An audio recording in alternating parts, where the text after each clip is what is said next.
Welcome to the Tech Egg. Don't get scrambled. Enjoy the video. You begin by confirming you have replacement pads, a small flat tool, and a clean work surface. Once done, power the headphones off and remove any cable to prevent strain. You'll lift the outer edge of the ear pad, where the seam meets the plastic ring. Use your fingernail or the flat tool to gently pry. Move slowly and keep the ring visible so you remember the pad orientation. Make sure to work on one side at a time to avoid confusion.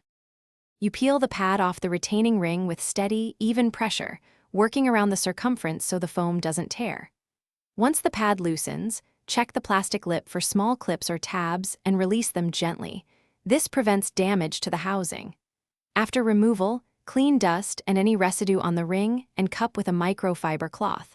Use a small cotton swab for crevices. Make sure to compare the new pad's mounting groove to the ring.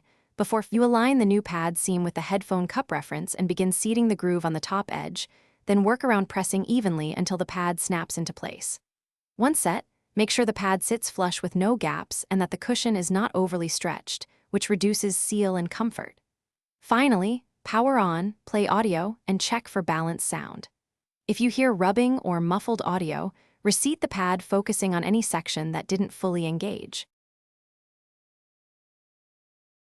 Thanks for watching. Consider subscribing if I helped unscramble your problems.